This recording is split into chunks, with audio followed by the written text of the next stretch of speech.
Good morning. Happy extra hour of sleep. It's really nice to see you all. I hope you did enjoy your extra hour. And we're going to start this panel, as we do all panels, with a special setup overview.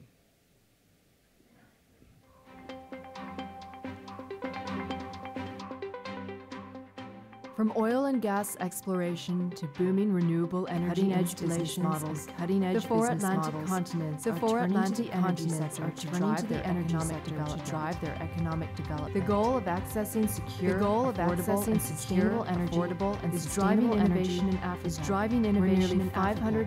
Nearly 550 million still lack access to electricity. The innovative application of new technologies and new business models important case studies for other countries, grappling with the unfamiliar demands of an increasingly decentralized by growing shares of renewable energy. How are new energy developments and economic dynamics in the Atlantic Basin? What new investment opportunities are being driven by these changes? And who are the big winners? What role will South-South cooperation play in driving innovation in the energy sector? As some of you know already, those of you especially who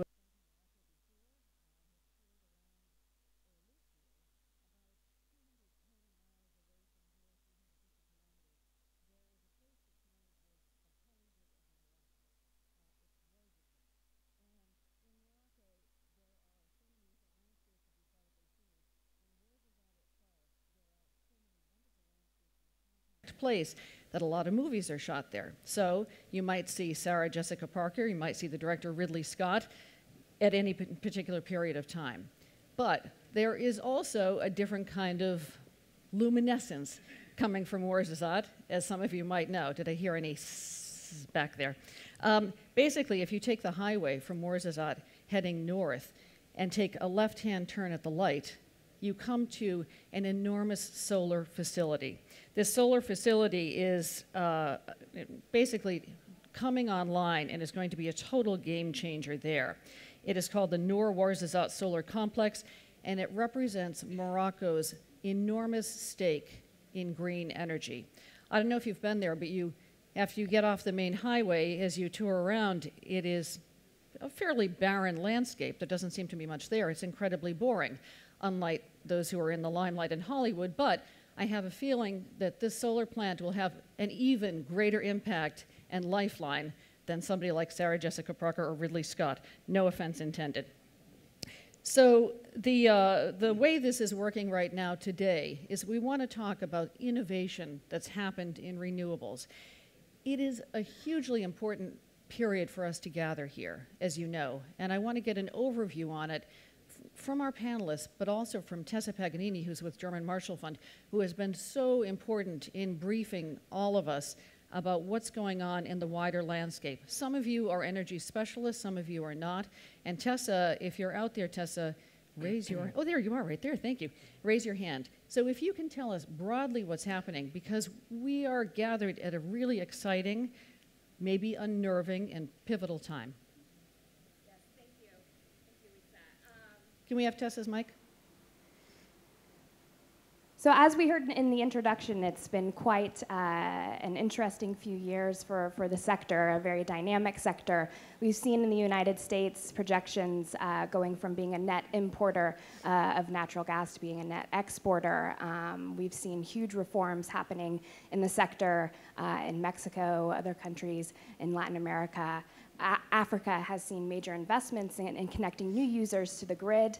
We're now seeing solar on rooftops in rural areas, renewable energy really taking root on the continent. And then security of supply issues, the crisis in Ukraine, placing a new emphasis on a common energy policy in Europe. So again, a very dynamic time for the sector, but also a dynamic time for shifting traditional dynamics and traditional partnerships in the Atlantic Basin. So again, we look forward to hearing our panelists' views on how these new dynamics are really taking root, taking new shapes, and affecting existing partnerships in the region, but also opening up new doors for partnerships. Thank you. Thanks a lot. And I think also some of you may have ideas of partnerships yourself. Some of you may have ideas in terms of innovation that haven't been thought of before. I want you to use this dialogue as a time for making contacts, connections, maybe thinking about alliances that haven't been made before this, and asking why they haven't been made. So feel free to challenge us and challenge our panelists, and they might challenge you back again too.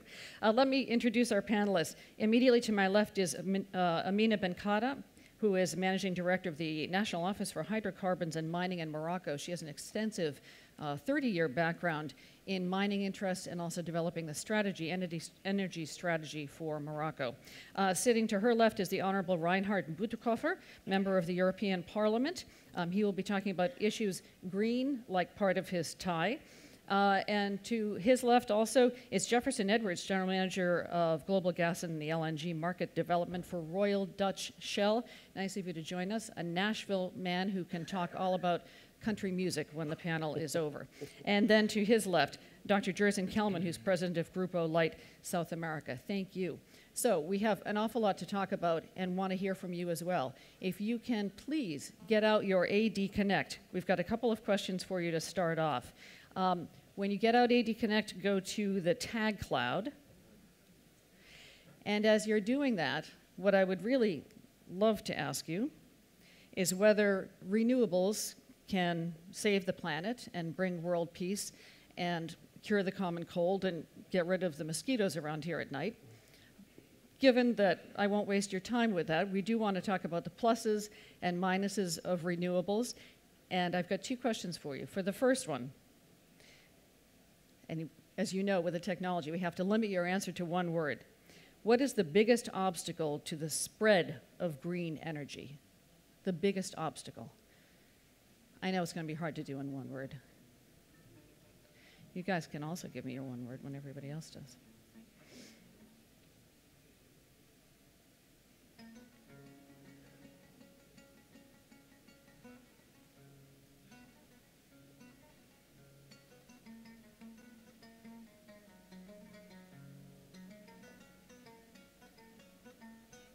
It's taking shape.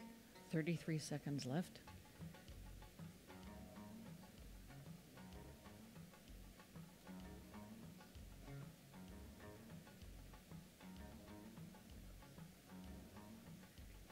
After this is done, keep out your mobile devices because I have a second question, but we'll comment on each of these.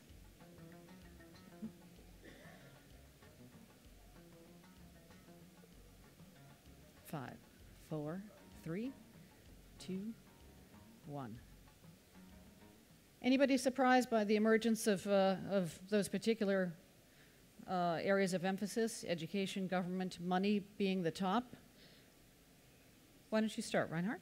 Yeah, what's your response? I'm indeed a bit surprised. I don't think I find finance or market structure there. And from my point of view, that is the biggest obstacle, because if you have a market that is rigged in favor of fossil, there's no chance for renewables. I do see some clever person wrote oil subsidies as one word there. So that is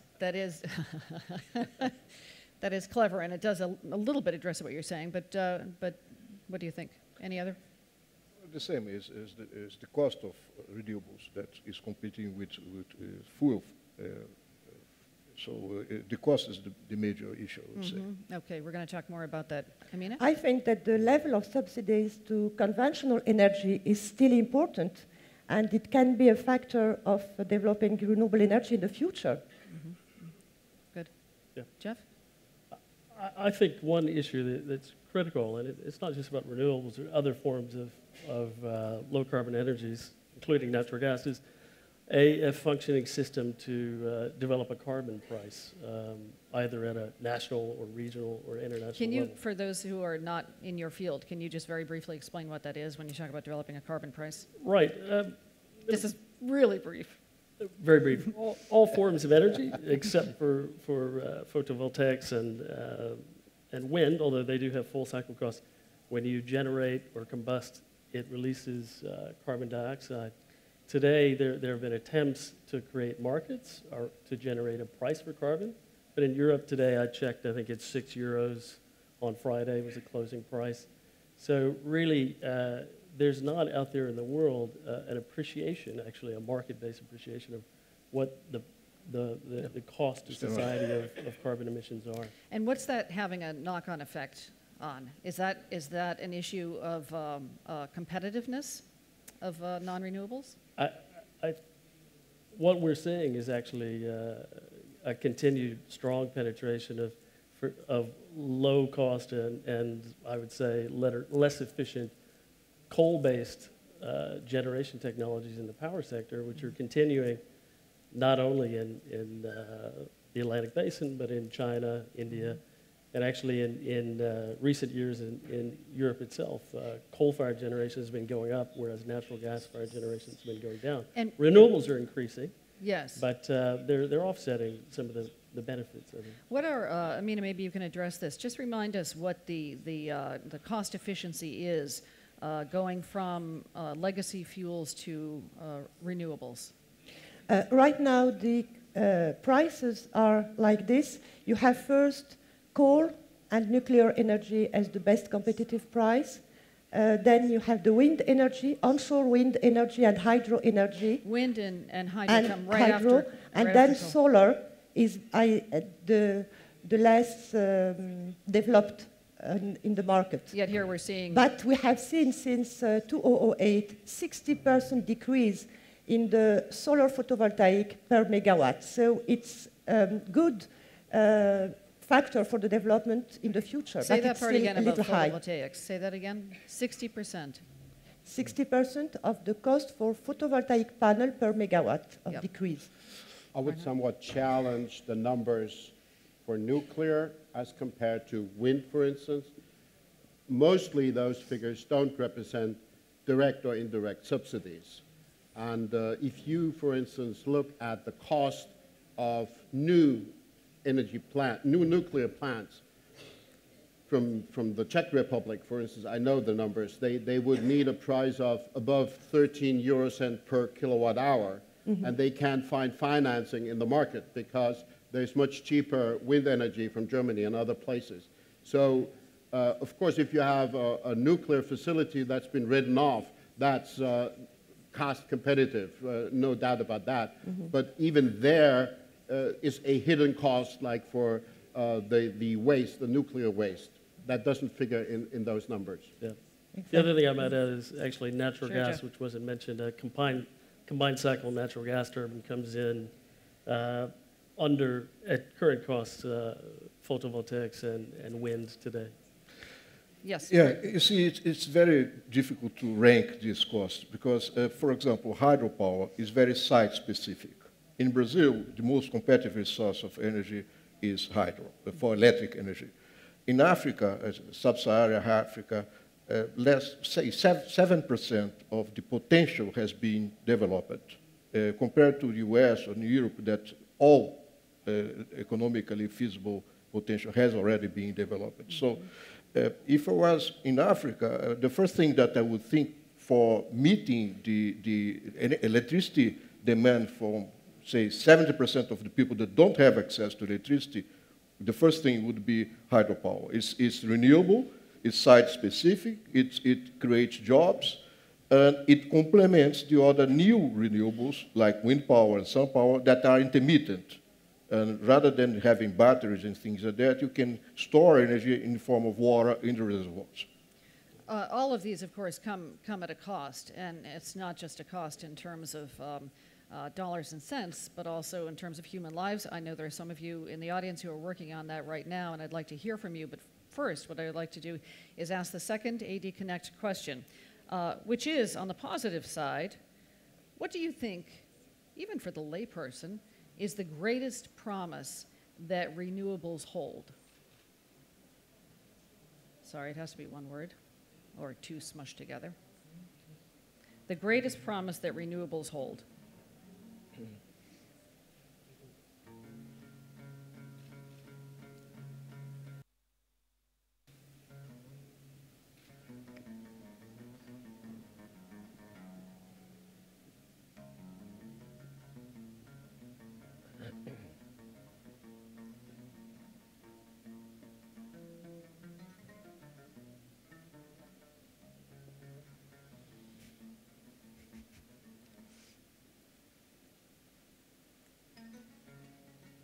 22 seconds and counting.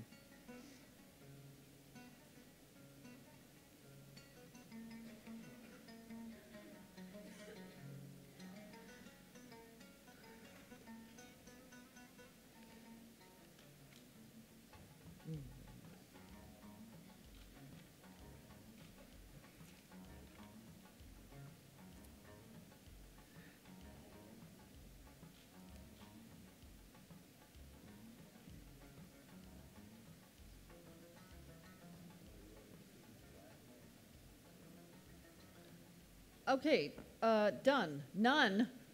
Who said none? Come clean. I know I didn't tell you I was going to do this, but who said none? I want you on this panel. All right. Well, once you screw up your courage, then I want you to come clean. Survival, okay, that gets to saving the planet, and we can talk about that. Environment, security, solar, socialization, access, youth, energy saving. Thank you for the two. What is that? Poverty relief. Excellent. Down this way, from right to left. Can you comment? I'm not surprised because renewables are related to greenhouse gases, and survival and environment are the major things that come to mind when we talk about climate change. But none also is not surprising because there is a debate whether, well, there's not a debate whether the climate change is coming, but what developing countries should do facing this menace. And perhaps the best thing to do for developing countries is to solve their problems that they have right now, to be prepared to climate change, to the effects of climate change. Okay, there might be some good reaction to that, so, okay. I think I'd have to second what Jerson said. I think the most important thing that renewables have really done is polarizing the debate, I think, about climate change. And as how so? Because we have a very important event next year, the UN Commission or Conference on Climate Change in Paris. And so 2015 is going to be a critical year. And I think we're finally starting to think about really how are we going to decarbonize this economy and the issues that I mentioned earlier about carbon price. And renewables, we think, in combination with things like natural gas are a critical part of the solution. How would that be polarizing?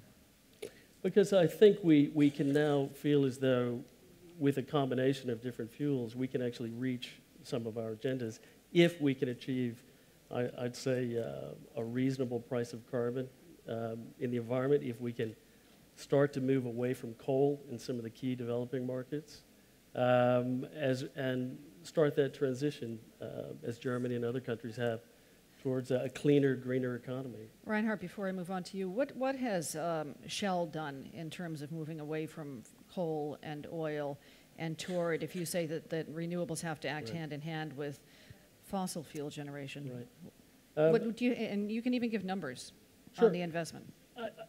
Our view towards climate change, we believe in a carbon price. There was a World Bank accord on climate, on carbon price, which was signed in New York at the UN Climate Summit a few weeks ago, and our chairman stood up and signed that.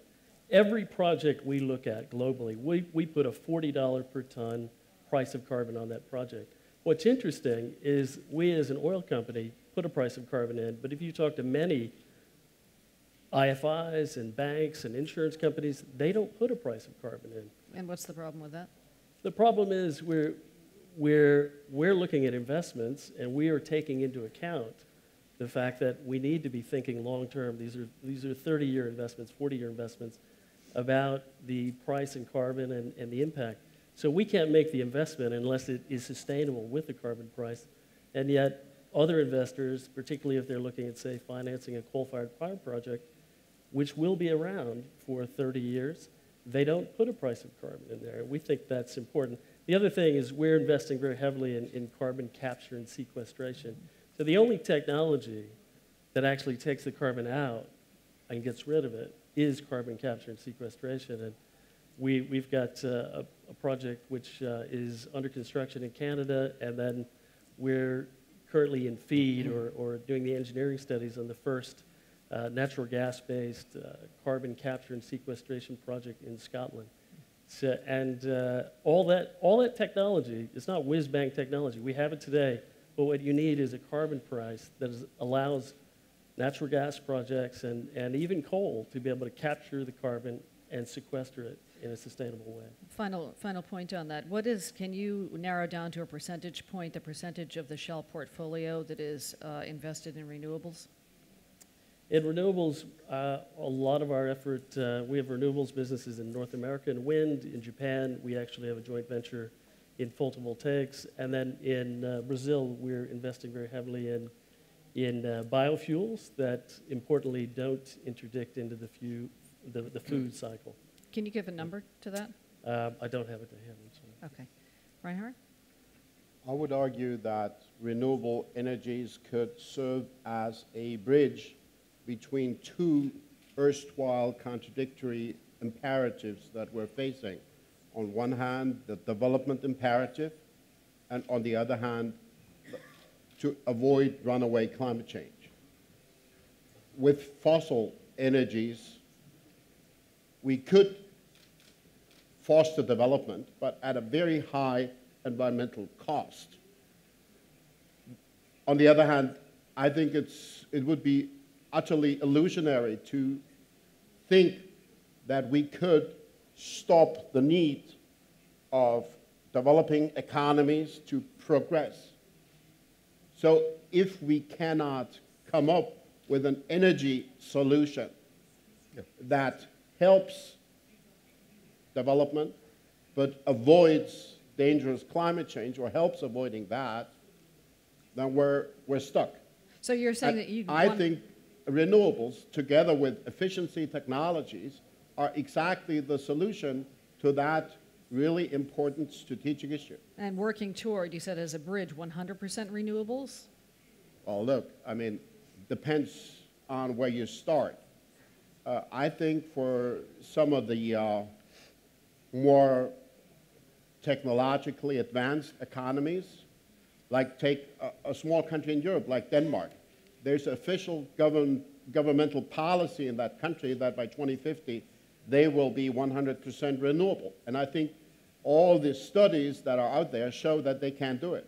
And I would even argue that for Germany, it would be possible to attain a 90 to 95% level.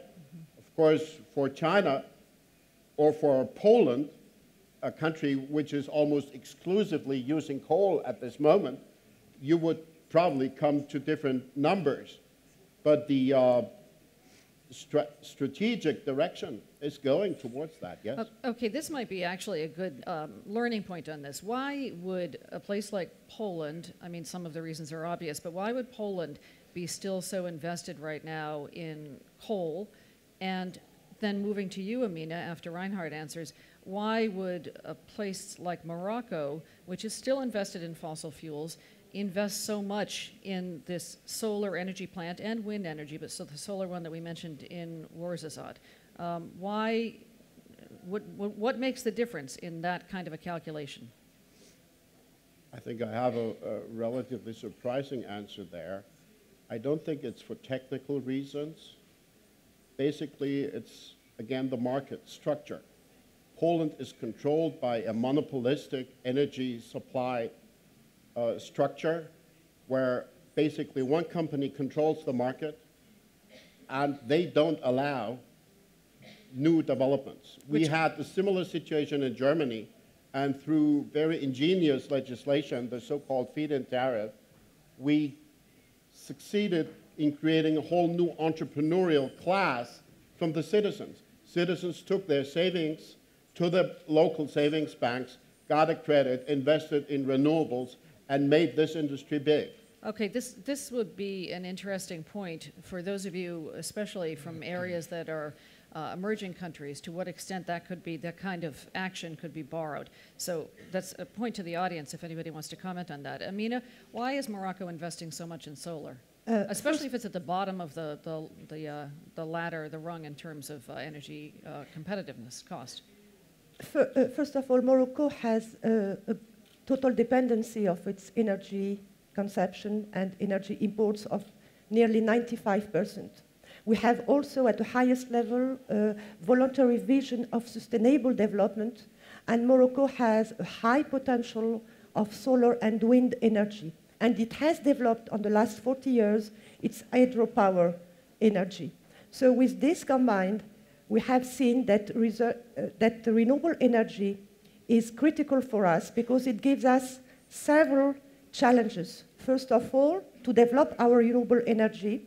Secondly, to contribute to this sustainable development and to create a clear ecosystem around renewable energy, because we are not only constructing our big project of solar and wind, which will bring 2,000 megawatts each by 2020, but at the same time, we are looking at industrial integration, at creation of jobs and training of people and research innovation.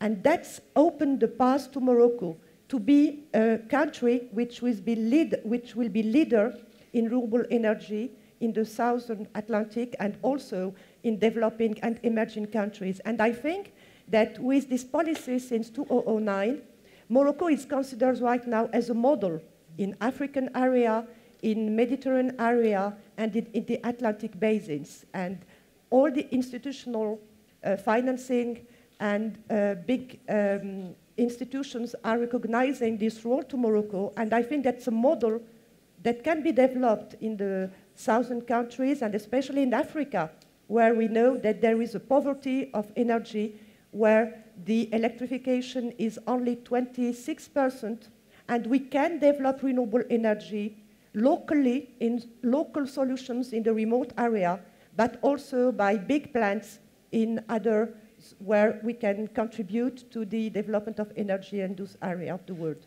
Okay, thank you. I'd like to take this to the audience now because we have people here from so many different regions of the world, and I want to know from you if there is an object lesson that you in your region of the world have learned that we can all learn from here. If there's been an experiment of some sort, if there's been maybe a ground-up initiative that can serve as a lesson for the rest of us. Hold on one second. If we can get, I saw this hand raised first, and we have microphones that are circulating the room. Oh, guess it's going here, sorry. That's all right. Please give your name and question. Good morning. My name is Martina Kappel. I'm Danish. So I like renewable energy, but I live in Kenya, and I work in Kenya and Uganda. Now, one of the big issues is that we do not have electricity and power grids. So I think there is another aspect as well that is extremely important in Africa, and that is that this is a possibility for off-the-grid power. And I'm working on a economic empowerment program in Toro Kingdom in Uganda. And that is one of our very important issues, is how can we get power to areas where there is no electricity at the moment. I mean, because there are many electricity is, I mean, the basic for us to do any business almost. Yeah, actually, there are other people who can talk about that as well. Thank you. That's a very good question. And there are opportunities in not having the age-old electrical grid that, for instance, the United States has.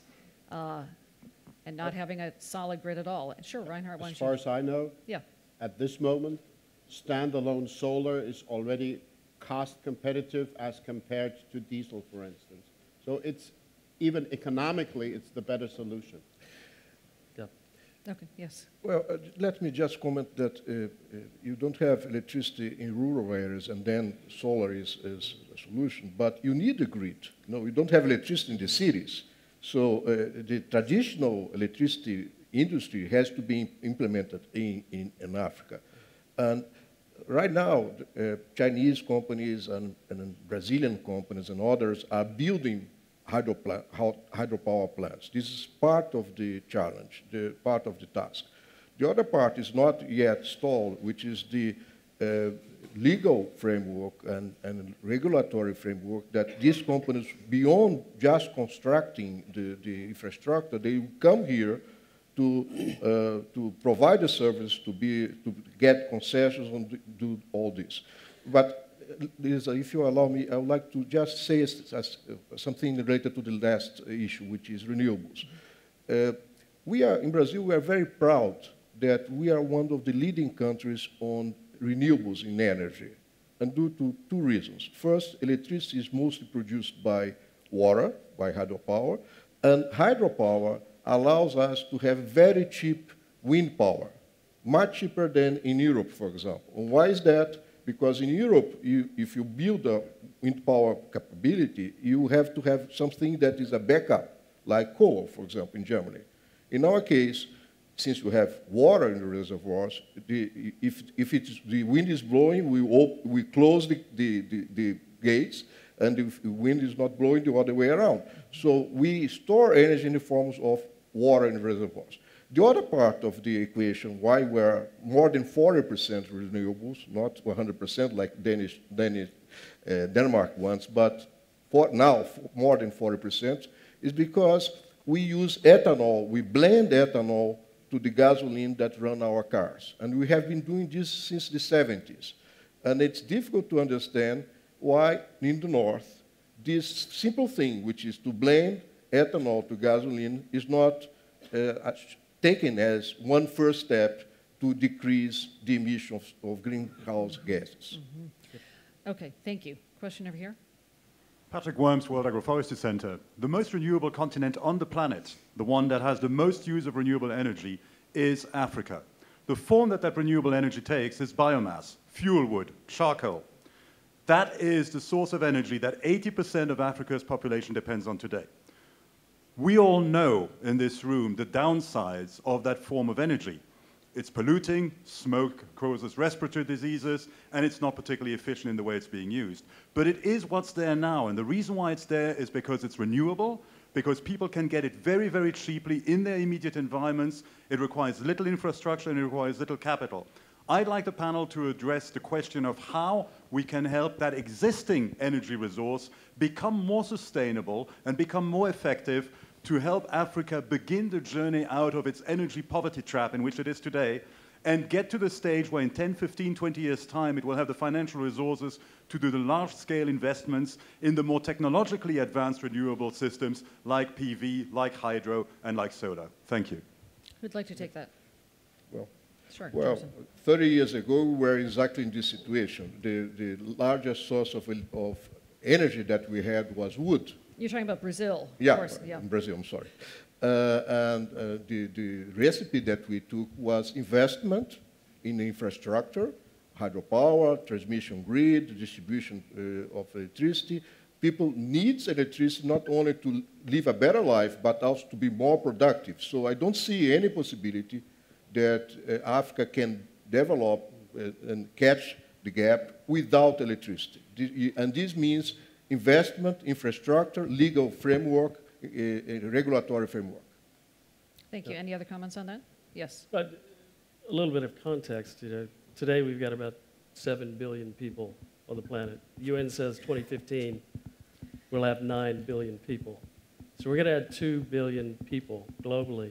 60% of that is actually going to be in cities. And so rural-urban migration, we have two challenges. One of which is how do we build the sustainable cities of the future? And those power solutions are very, very different, I think, than what we need in the rural sector. They're both very important. In the rural sector, I think distributed PV, other forms, micro, hydro, they're going to work. But probably our biggest challenge is thinking about how are we going to build these sustainable cities. And even in Europe, where the new target that was published a couple of days ago in the EU climate change is a 27% renewables target. And Europe is wealthy. It's a much bigger challenge in Africa, China, India, where we have to think about energy access, affordability, and manage that big challenge. So when you look at China, they're pushing renewables as hard as they can.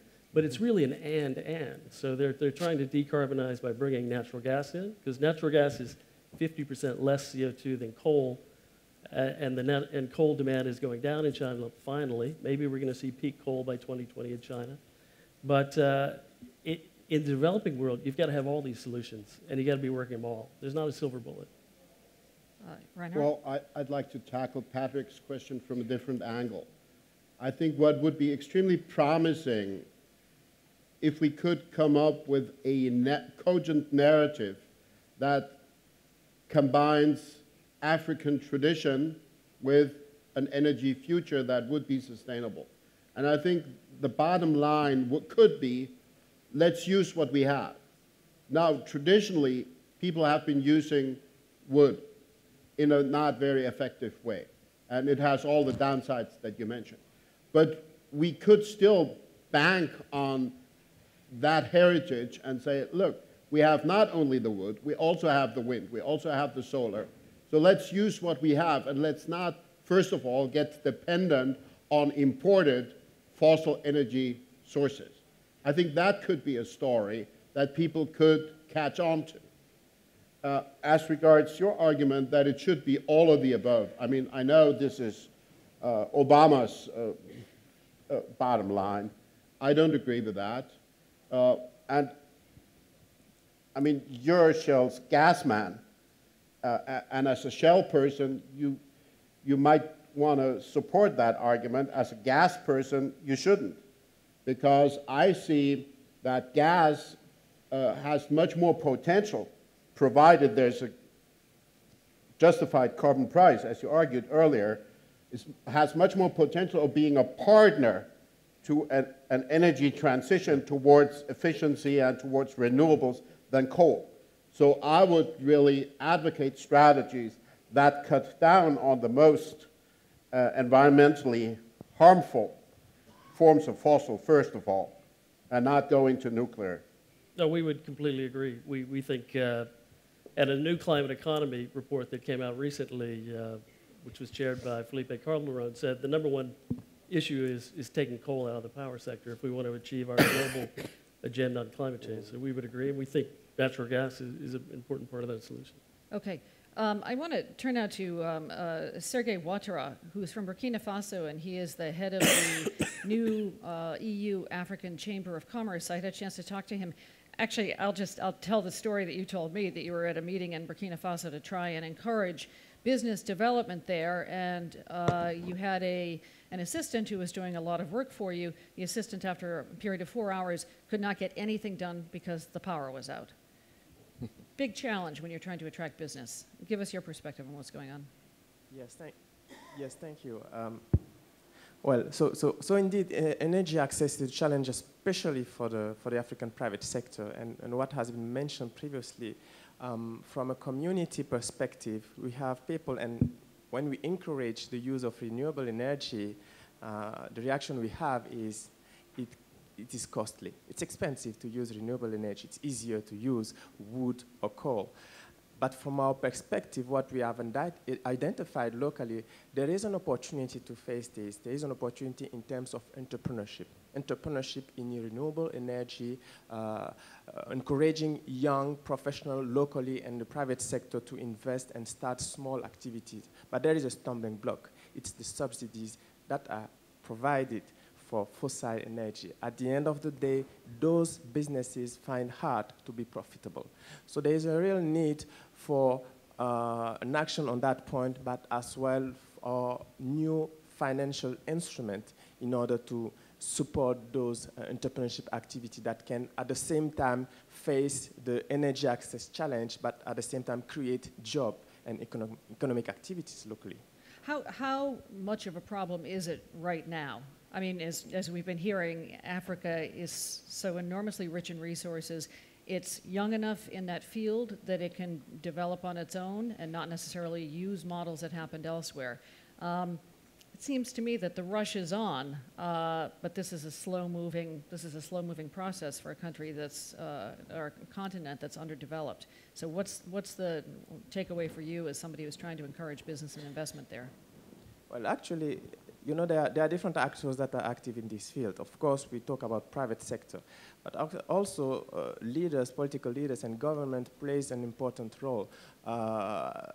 we think that energy access issues should be tackled from two perspectives. We have the private sector, the small initiative, individual initiative to tackle that, but as well government and national and even regional initiative. And again, here different issues are there. So access to finance, but as well capacity, need for capacity building, because you have some PPP projects that are that are going on in Africa regarding especially renewable energy. But again, does our local government have the appropriate and required capacity in terms of management for those large projects that can really add a significant value to that issue? Right. So you get to the point also of responsibility of local governments. I wonder if Kanu Diabate is here. Kanu is from Mali. She was at one of the lunches yesterday.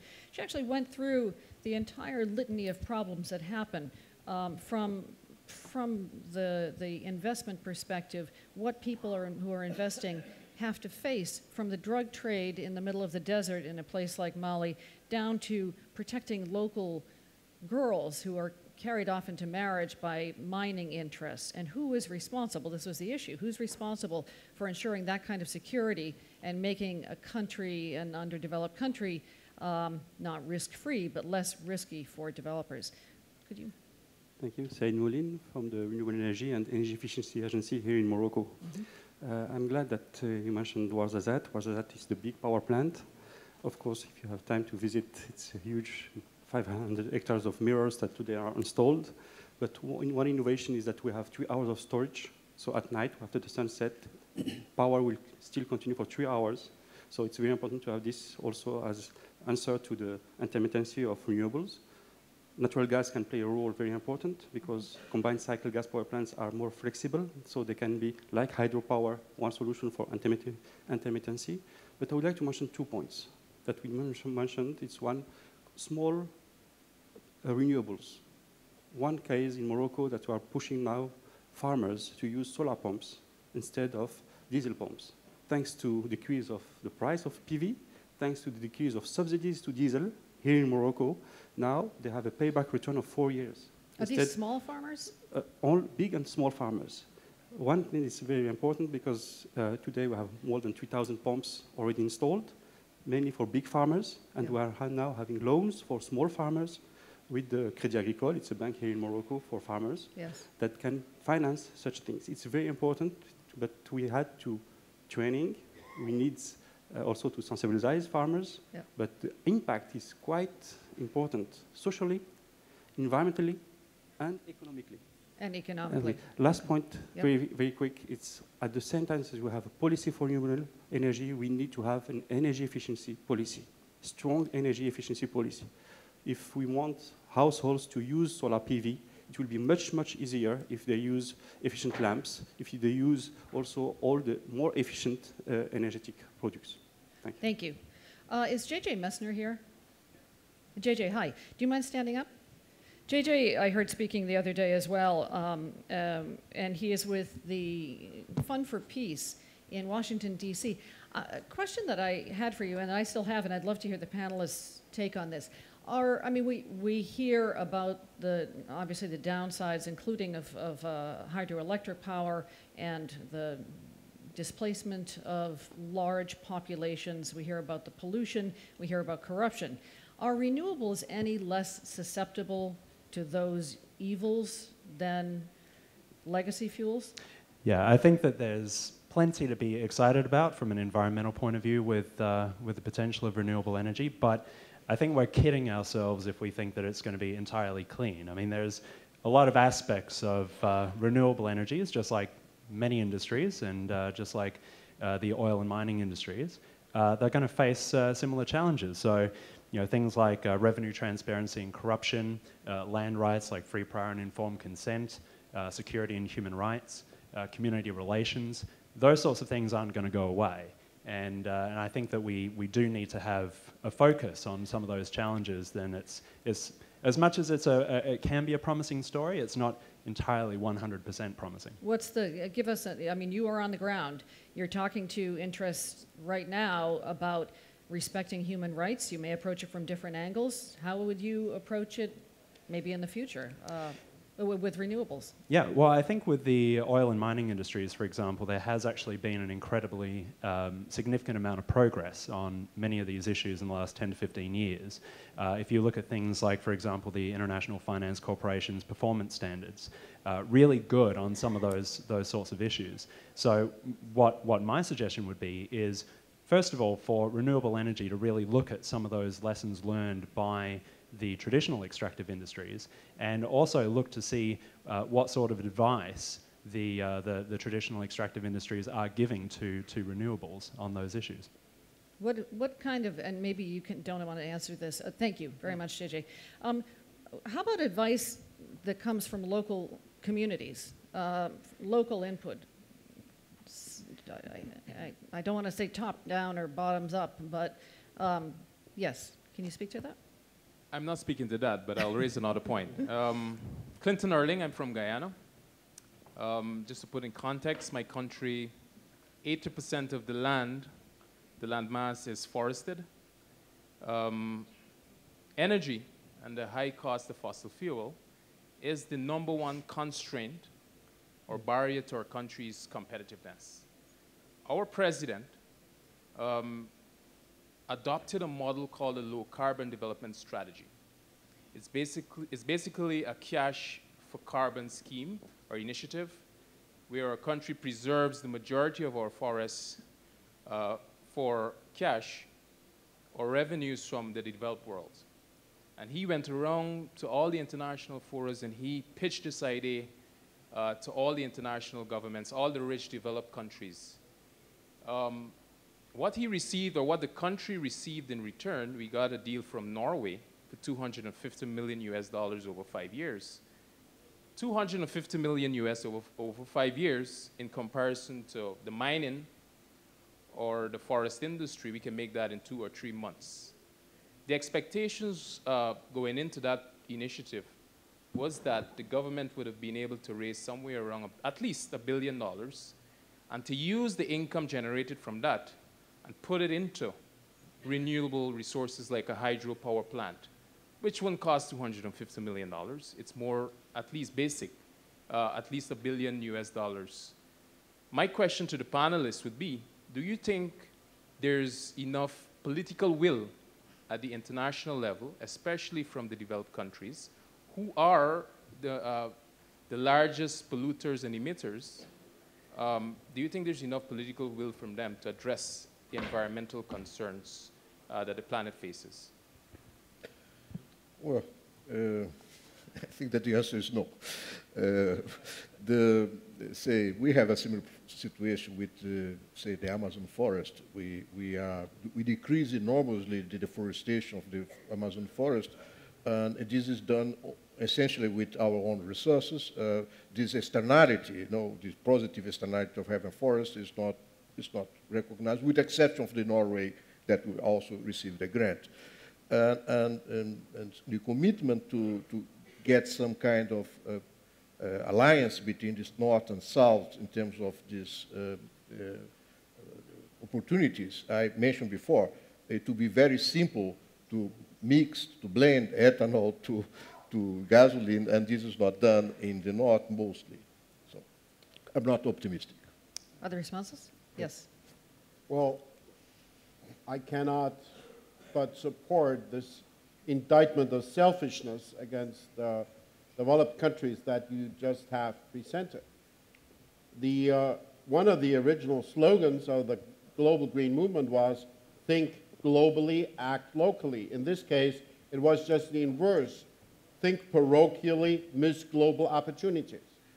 I'm sorry for that, but of course, it is an issue not just in your case. If you look at the most recent summit decisions in Europe on the climate and energy goals that Europe's going to pursue towards 2030, you see a certain wavering there also.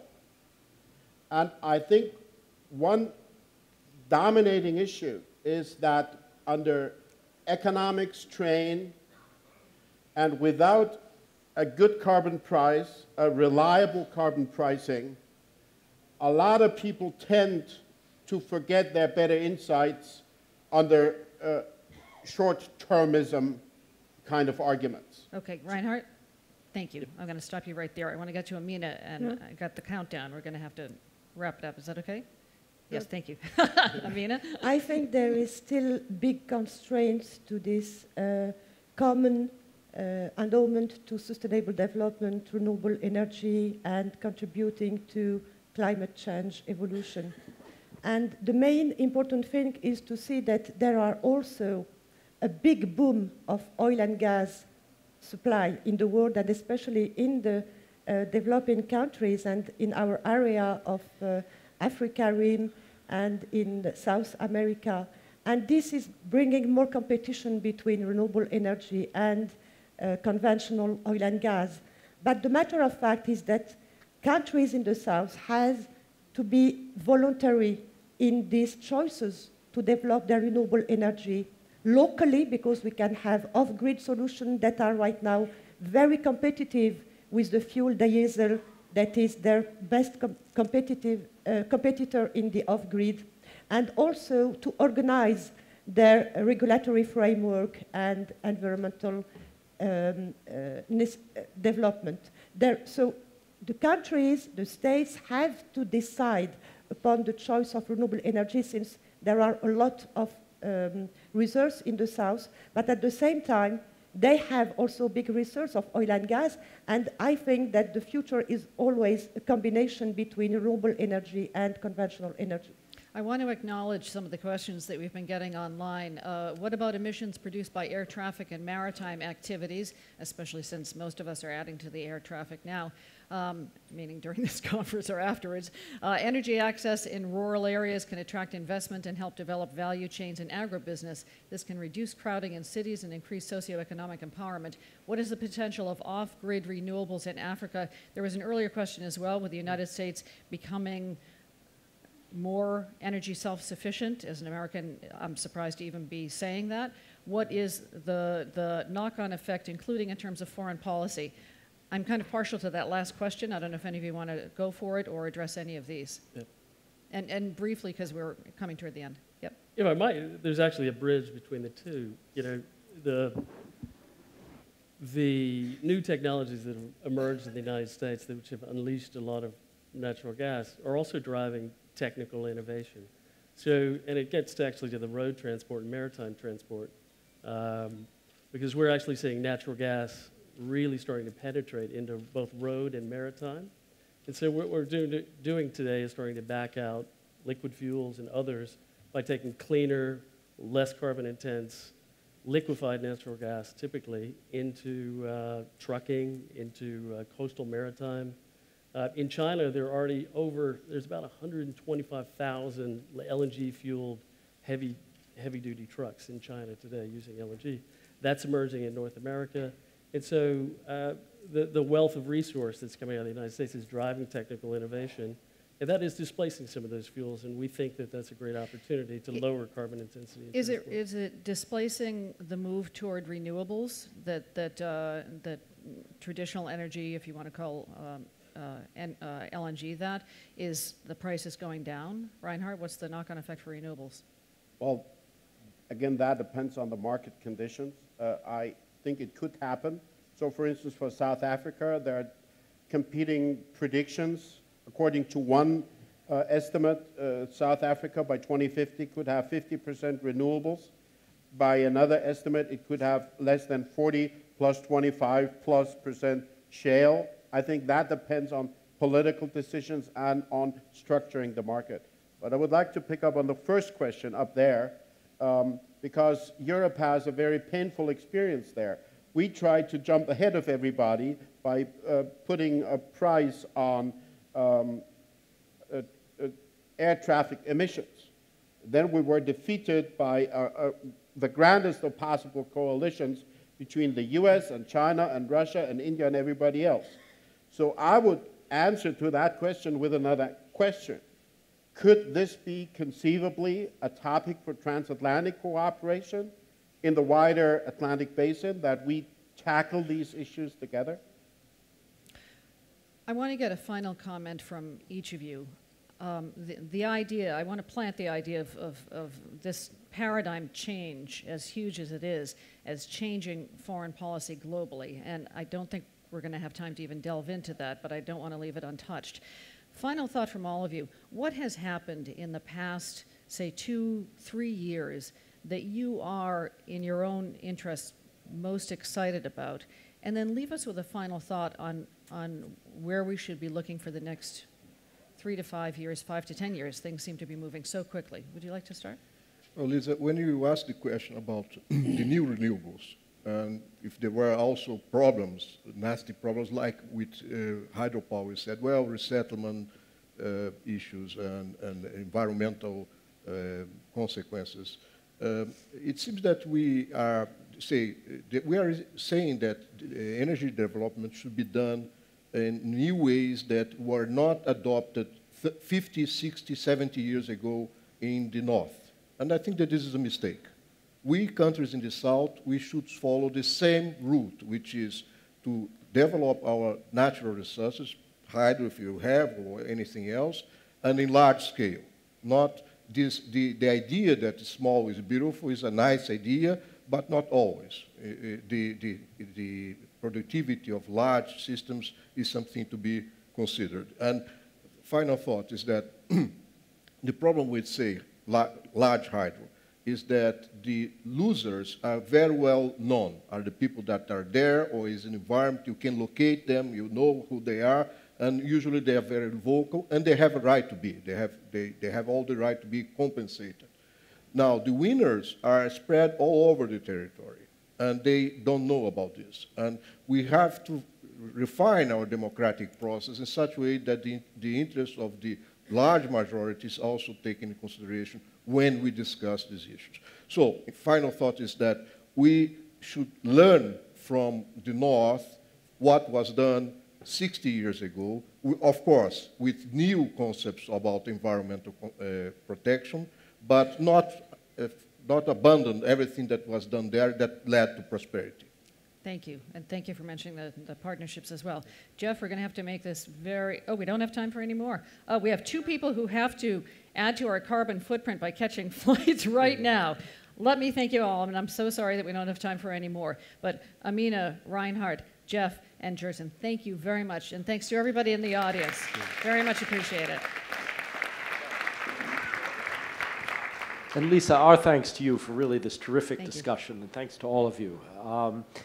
We're going to have a 30-minute coffee break, and we are going to come back here after that to talk about demographics and demographic change and innovation. So thanks again.